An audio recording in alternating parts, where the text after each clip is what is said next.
The latest fourth wave of UAP files have been released by the Pentagon. Along with that, strange objects have been caught on military radar, tracked by fighter jets, and recorded by pilots who had no idea what they were seeing. So these are 10 UFO incidents that even the Pentagon's own investigators couldn't debunk. The Pentagon just released their fourth batch of UAP files last week. One of the standouts is this odd footage here, which has been dubbed the floating brain. In 2020, a pilot with 28 years of experience in the Air Force and Navy reported seeing something he couldn't explain while flying over the eastern United States. 4 other crew members were with him when they spotted this thing streaking below their aircraft in a perfectly straight line at high speed. The pilot later said the way it moved was unlike anything he'd ever seen in nearly 3 decades of flying. The footage was sent to the All-Domain Anomaly Resolution Office, which investigates unidentified flying objects. Just like this. No confirmation on what the hell this object is other than unidentified. There were also several reports released in the latest batch of Pentagon files, including one called the Pantex Incident. The report describes an unidentified flying object over the Pantex plant near Amarillo, Texas, back in September of 2015. Pantex is where the United States assembles and maintains nuclear weapons, so anything unexpected in the area gets taken very seriously. Well, the facility went into lockdown. 2 security officers chased after the thing, but they never identified what it was. The report states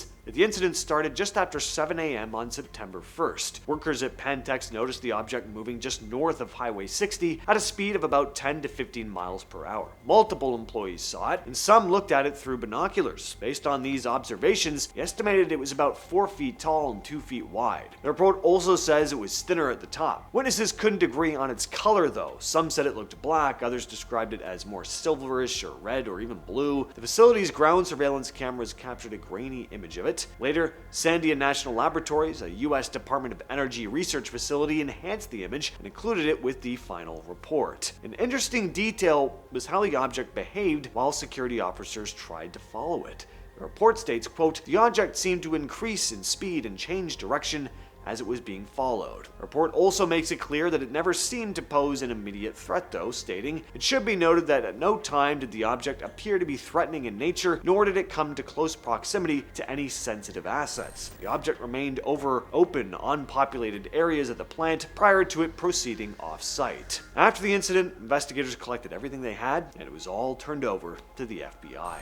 Another one of the most interesting documents in the latest release is the transcript from a meeting that took place in 1949 at Los Alamos Scientific Laboratory, now known as Los Alamos National Laboratory. At the time, people around northern New Mexico kept reporting strange glowing objects in the sky that became known as the green fireballs. They were being seen so often, especially around Los Alamos, that some of the country's top scientists got together to try and figure out what they were. The meeting included several scientists who'd worked on the Manhattan Project, including physicist Edward Teller and meteor expert Dr. Lincoln La Paz. During the discussion, they went back and forth on some possible explanations, but nobody could come up with one that would fully explain what people were seeing. One idea was that the lights were meteors entering Earth's atmosphere at a very shallow angle and at an unusually high altitude. Teller wasn't completely convinced. La Paz wasn't really buying the meteor explanation either. As one of the world's leading meteor experts at the time, he said he'd never seen anything in known meteor activity that matched these reports. After all the discussion, the meeting ended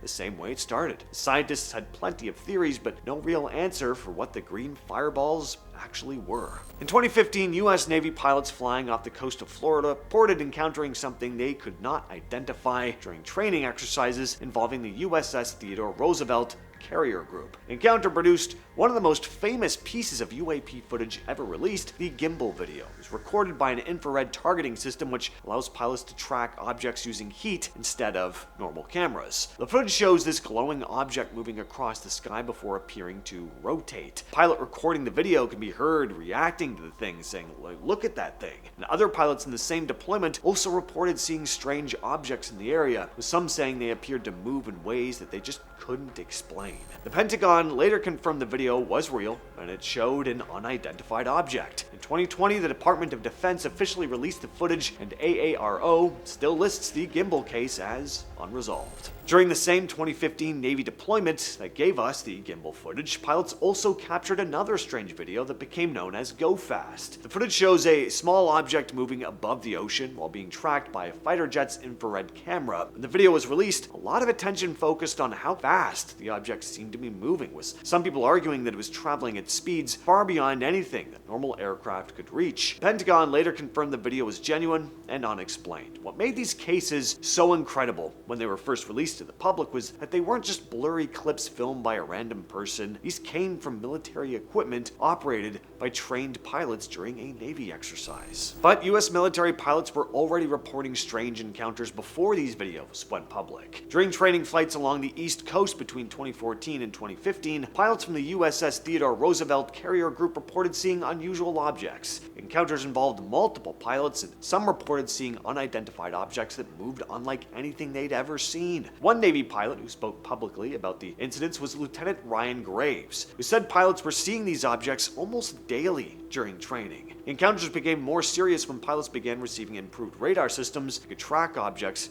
more accurately, but let's go even decades back. In 1957, a U.S. Air Force RB-47 reconnaissance aircraft experienced one of the strangest military UFO encounters of the Cold War. The jet was flying a mission over the southern United States when the crew spotted this unusual object, which ended up following them for over an hour. The RB-47 wasn't just carrying normal flight equipment, it had equipment on board that could pick up and track signals, so that gave investigators a lot more information than a typical UFO report. According to the crew, they saw the object themselves, while radar operators on the ground were also tracking something in the area. One of the crew members said the plane's equipment picked up unusual signals coming from the object, and at different points during the incident, the thing moved alongside the aircraft, disappeared, and then appeared again. The Air Force investigated the case as part of Project Blue Book, its official UFO investigation program at the time. Some possible explanations were looked at, including misidentified aircraft or radar issues, but neither explanation ever really satisfied everyone involved. During the hot summer of 1952, some really strange things showed up right over the nation's capital. Over 2 different nights in July, radar screens at the local airports and military bases started showing weird blips. Something was flying right through the restricted airspace over Washington, D.C. The air traffic controllers could actually see strange glowing lights floating in the sky. The military sent up fighter jets to hunt them down, but it was like a game of cat and mouse. Every time the jets got close, the lights would vanish. As soon as the jets went back to base, the mysterious blips popped right back up on the radar screens. Because this was happening right over the president's backyard, people were understandably pretty freaked out. Newspapers ran pretty sensational headlines at the time, and the Air Force had to hold a massive press conference to calm everyone down. And their official explanation was that a temperature inversion was messing with the radar, making warm air look like flying saucers. A lot of people didn't buy that excuse though. That explanation did not account for everything reported by radar operators and witnesses. Back in September 1976, some really weird things happened in the skies over Tehran, Iran. It started when people on the ground noticed this massive, super bright light floating in the sky. It looked so strange that the Iranian Air Force decided to send up a fighter jet to see what was going on. But as the pilot got close to this light, the equipment inside his jet started acting up. His radio stopped working and he couldn't use his weapons, so he had to turn around and head back. They didn't give up though. They sent a second jet up to take a look. This pilot saw the bright light too, and then he saw a smaller light pop out of the big one and fly off. Tried to follow it, but the thing was just way too fast for him to catch. What makes this story so famous is that it wasn't just a rumor. The US military ended up writing an official report on it because so many people saw it. Even the radar screens picked something up. But finally, probably the most famous modern UFO case happened in November of 2004, when Navy pilots encountered a very unusual object during training exercises off the coast of California. It began when sailors aboard the USS Princeton detected strange radar activity in the area. Radar operators reported seeing objects descending rapidly from high altitudes before stopping near the surface of the ocean. 2 Navy pilots, Commander David Fravor and Lieutenant Commander Alex Dietrich, were sent to investigate. When they arrived, they saw what they described as this white object, roughly 40 feet long, shaped like a Tic Tac mint. Travers said the object movement didn't match any aircraft he'd ever seen. Another Navy jet later recorded infrared footage of the object, known as the FLIR-1 video. The Pentagon eventually confirmed the video was authentic, officially released it in 2020. AARO currently lists the FLIR video as an unresolved UAP case, with multiple witnesses, radar data, and video. Makes this one of the strongest unexplained cases ever investigated by the US military. That's been the video.